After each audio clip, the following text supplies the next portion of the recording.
Perlembagaan Negeri Brunei 1959 mengenai bahasa Melayu. Assalamualaikum warahmatullahi wabarakatuh.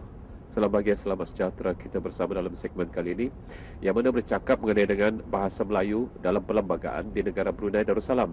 Dan kalau kita lihat di sini Perlembagaan Negeri Brunei 1959 mengenai dengan bahasa Melayu. Dan jelas di negara Brunei Darussalam ini ialah bahasa Melayu adalah bahasa utama kita. Dan terpampang juga di jalan-jalan raya bahasa Melayu bahasa resmi negara. Dan begitulah juga di mana pentingnya kita mengangkat bahasa Melayu di negara kita kerana ini termeterai dan juga diperjuangkan oleh almarhum Paduka Seri Begawan Sultan pada ketika itu. Kita ikuti temu ramah kami bersama dengan Pengarah Dewan Bahasa dan Pustaka Kementerian Kebudayaan Belia dan Sukan Negara Brunei Darussalam, Yang Mulia Dayang Haji Haminah binti Haji Momin, mula-mula menjelaskan.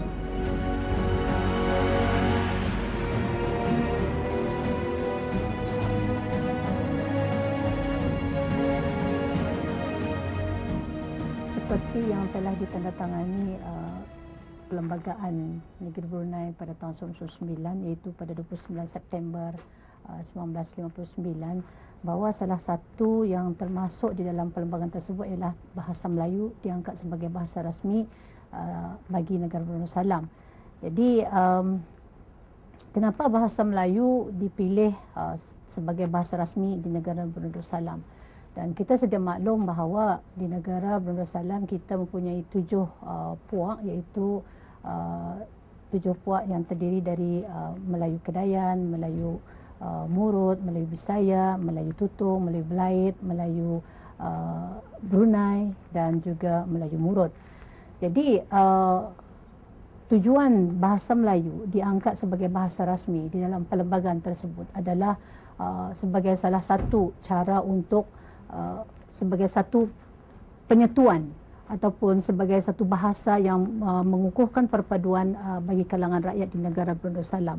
Jadi dengan adanya bahasa Melayu dan dengan adanya kepintaran almarhum sendiri, almarhum Sultan Haji Umar Ali Saifuddin untuk memasukkan bahawa bahasa Melayu itu sebagai bahasa rasmi, ini adalah sebagai kekuatan bangsa Melayu itu sendiri untuk mengangkat bangsa Melayu itu sendiri. Kalau kita memilih bahasa lain, mungkin bahasa-bahasa tersebut tidak akan dapat difahami oleh semua golongan masyarakat di negara Brunei Darussalam. Tetapi apabila dipilih bahasa Melayu sebagai bahasa rasmi, iaitu satu bahasa yang amat mudah dan memang bahasa ini memang diturunkan kepada orang Melayu sendiri. Dan di dalam Al-Quran, di dalam surah Ar-Rum ayat 22 menyatakan bahawa setiap manusia di dunia ini sudah diberikan oleh Allah Subhanahu Wa Taala dengan bahasanya masing-masing. Jadi apabila kita melihat bahawa bahasa Melayu diangkat sebagai bahasa rasmi, nah inilah keutamaan kita bahawa dengan adanya keutuhan bahasa Melayu itu dalam perlembagaan telah memperkuatkan lagi. Dan apabila diperundangkan di dalam perlembagaan bahawa bahasa Melayu sebagai bahasa rasmi, ini menunjukkan bahawa bahasa itulah menjadi satu bahasa yang menjadi penyatuan yang seperti yang saya sebutkan tadi, perpaduan dan sebagai bahasa komunikasi kepada masyarakat-masyarakat di negeri Brunei Darussalam dan juga sebagai bahasa pendidikan. Kerana di peringkat awal bahasa Melayu merupakan bahasa pendidikan di negara Brunei Darussalam. Ini yang menjadi keutamaan dan kerana itu juga untuk menyebarluaskan budaya ataupun syusyuk budaya kita, untuk menyampaikan mesej kepada masyarakat di kampung itu, di kampung-kampung ataupun bahasa yang mudah disampaikan oleh para pemimpin itu adalah bahasa kepada masyarakat itu sendiri. Maknanya bahasa Melayu itu adalah satu bahasa yang menjadi pengukuhan terhadap perpaduan bangsa Melayu. Jadi bercakap mengenai dengan bahasa Melayu dalam perlembagaan, mungkin juga dapat menjelaskan kedudukan bahasa Melayu di negara Brunei Darussalam. Kalau kita melihat sekarang ini kedudukan bahasa Melayu seperti yang telah saya katakan tadi, bahawa kita melihat juga ada beberapa perkara lagi, beberapa faktor. Kalau kita melihat 1999 adalah 29 September 1999 adalah memaktubkan ataupun memperundangkan bahasa Melayu sebagai bahasa rasmi. Tetapi kalau kita melihat dari segi perkembangan sekarang ini, bahasa Melayu itu memang satu bahasa keutamaan kepada kita, terutama sekali di dalam konsep Melayu Islam Beraja itu sendiri. Kerana kita melihat bahawa MIB itu, iaitu Melayu Islam Beraja itu, seperti yang saya katakan tadi, untuk memudahkan menyampaikan mesej seorang pemimpin ataupun ketua kampung ataupun penghulu mukim kepada masyarakat di kampungnya adalah dengan menggunakan bahasa Melayu. Adakah kita harus berbahasa asing ataupun bahasa lain untuk menyampaikan mesej kepada anak-anak buah kampung kita? Maka itulah yang saya katakan tadi itu, kerana kebijaksanaan almarhum memilih bahasa Melayu sebagai bahasa Melayu di dalam perlembagaan dimuatkan diangkat sebagai bahasa rasmi itu merupakan satu pandangan jangka masa ataupun supranasional dan kebijaksanaan almarhum itu untuk mengangkat bahasa Melayu sebagai bahasa rasmi tersebut. Dan ini pun juga dalam bagaimana pemilihan bahasa Melayu itu bukanlah sewenang-wenangnya, kerana mengikut apa yang saya baca dalam syair perlembagaan. Syair perlembagaan ditulis oleh almarhum sendiri, Muda Umar Ali Saifuddin sendiri menulis dalam perlembagaan itu, dalam syair perlembagaan itu ada 3 rangkap yang menyentuh tentang bahasa Melayu.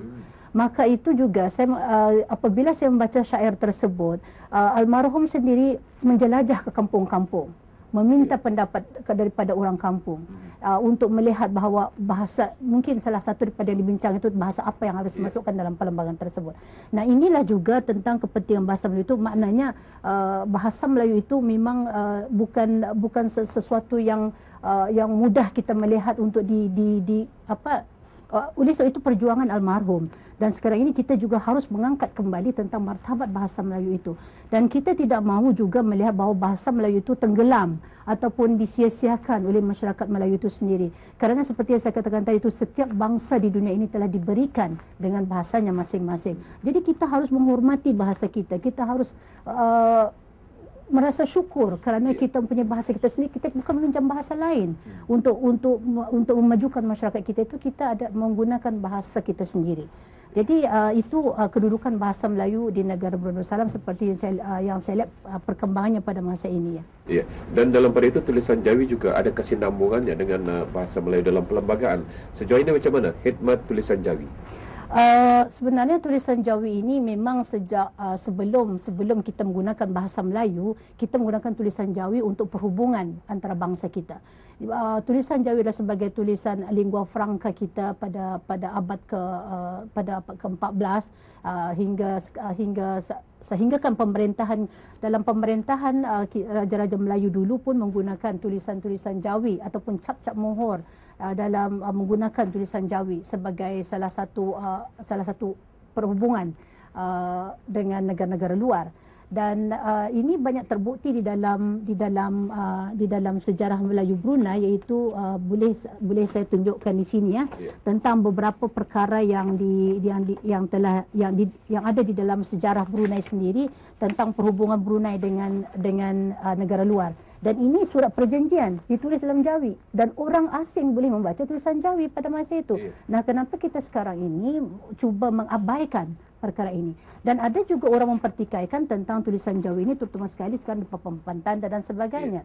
Padahal perkara itu telah pun dikuatkuasakan di dalam surat keliling Jabatan Perdana Menteri, bahawa setiap tulisan Jawi hendaklah ditulis 2 kali ganda lebih besar daripada tulisan Rumi, dan patut digunakan di setiap bangunan premis-premis kerajaan ataupun swasta ataupun di papan tanda. Dan ini juga menunjukkan bahawa pada suatu ketika dulu bahawa tulisan Jawi ini merupakan salah satu cara kita untuk mengembangkan bahasa Melayu. Kerana tulisan Jawi itu juga adalah salah satu tulisan yang untuk penggunaan bahasa Melayu. Dan ini juga dititahkan oleh Kebawah Duli Yang Maha Mulia Paduka Seri Baginda Sultan semasa sambutan Sultan dan Pertuan Negara Brunei Darussalam semasa sambutan 50 tahun ataupun Jubli Emas di Pembahasan Pustaka tentang kuasanya ataupun keperkasaan bahasa ataupun tulisan Jawi kita pada zaman dulu dan juga sekarang.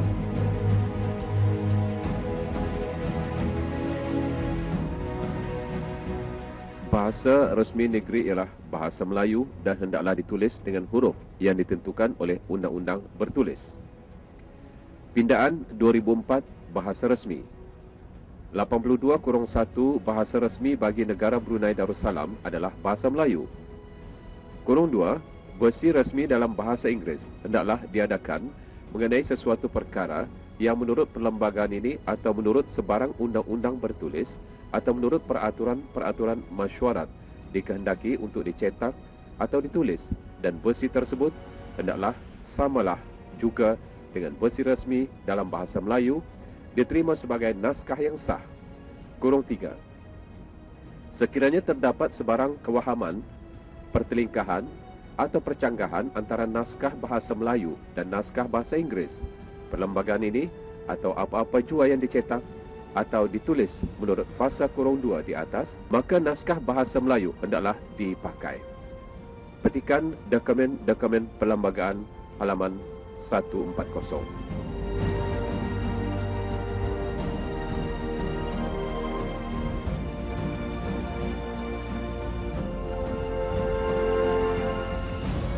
Bila kita bercakap dengan bahasa Melayu dalam perlembagaan ini, dan kita sedia maklum hari ini banyak cabaran-cabaran dalam kehidupan ini, adakah bahasa Melayu juga menghadapi cabaran dalam hal ini? Oh, sudah tentu. Bahasa Melayu sekarang menghadapi cabaran, itulah seperti yang saya katakan tadi, kerana oleh sebab bahasa Melayu menghadapi cabaran, bahasa itu adalah dinamik dan dia tidak statik.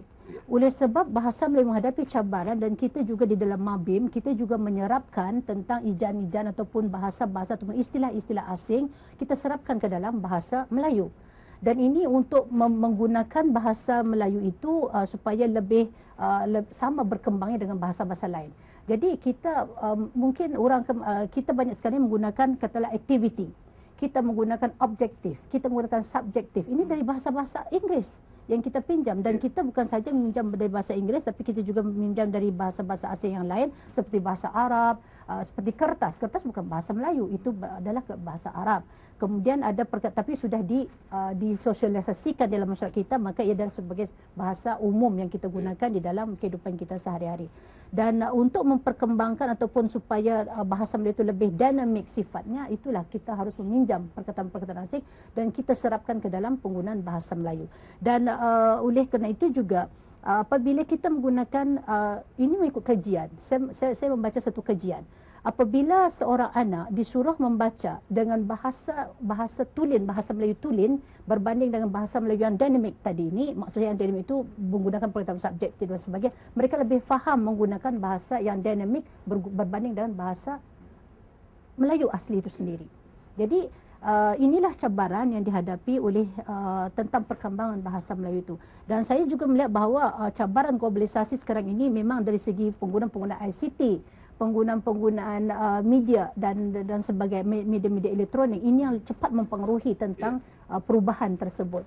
Dan untuk supaya kita dapat mengatasi perubahan tersebut, supaya tidak menjejaskan bahasa Melayu, Dewan Bahasa membuat sesuatu perkara yang lebih untuk mendekatkan masyarakat kita dengan bahasa Melayu tersebut. Dan kerana itulah juga Dewan Bahasa membanyakkan kegiatan-kegiatan seumpama yang boleh mengangkat bahasa Melayu itu terutama sekali dalam kalangan anak-anak remaja sendiri. Kerana yang mudah pengaruh yang lebih kuat adalah pengaruhnya di kalangan anak-anak remaja kita. Dan insya-Allah pada 30 April ini nanti sehingga 3 Mei kita akan mengadakan bengkel sistem ijaan Jawi. Dan ini untuk menyelaraskan penggunaan sistem ijaan Jawi di negara Darussalam, kerana ijaan-ijaan sekarang masih bercelaru. Contoh saja ijaan kampung. Kalau dari segi sistem yang kita gunakan Dewan Bahasa dan Pustaka dan juga di Kementerian Pendidikan kita menggunakan kap alif mim pawonga. Tetapi kalau ijaan lama kita masih menggunakan ijaan kap mim pawonga. Alif itu adalah untuk membezakan sama ada dia kampung ataupun menjadi kompang. Jadi ini yang membezakannya. Jadi inilah yang akan nanti kita akan mengadakan bengkel tersebut hanya semata-mata untuk menyelaraskan ijaan Jawi tersebut, dan juga sebagai menjunjung titah kebuah Duli Yang Maha Mulia Paduka Sri Baginda Sultan dan yang di-Pertuan Negara Darussalam semasa sambutan 50 tahun Jubili Emas pada 17 September tahun lepas 2011, untuk supaya penyelarasan penggunaan terutama sekali dari segi ijaan-ijaan yang kita pinjam dari bahasa Arab. Kerana bahasa Arab ini memang apabila kita mentransliterasikan ke dalam bahasa ijaan Rumi, ini kadang-kadang menghadapi kecelaruan. Macam contoh saja kita ijaan sembahyang fardu Isya. Kalau dilihat, kalau ijaan dari segi Arabnya, Isya itu ain. Isyak bunyi ada okrat di sana, tetapi kita kalau dari segi ijaan sistem perkamusan kosakata perkamusan itu kita menjadi ISYAK. Jadi bunyinya macam isyak. Jadi anak-anak nanti akan mudah keliru dengan cara sebutan itu nanti. Jadi apabila kekeliruan itu akan timbul, maka akan merubah makna dan sebagainya. Ini yang harus kita selaraskan pada masa ini.